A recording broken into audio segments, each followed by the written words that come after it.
с сгъваемата кофа. Има капак. Това се отваря така нагоре. Вътре в нея се намира и самата хранилка.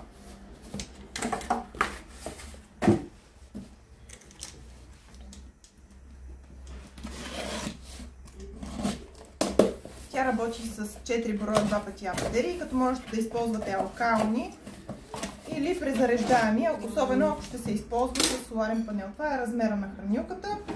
Монтира се в долната част на кофата чрез завъртане.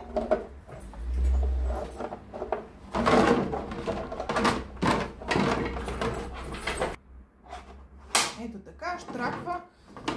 След това имате възможност да напълните съда.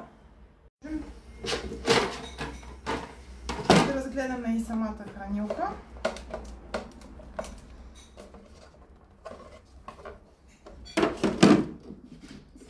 Тук отдолу, като развиете,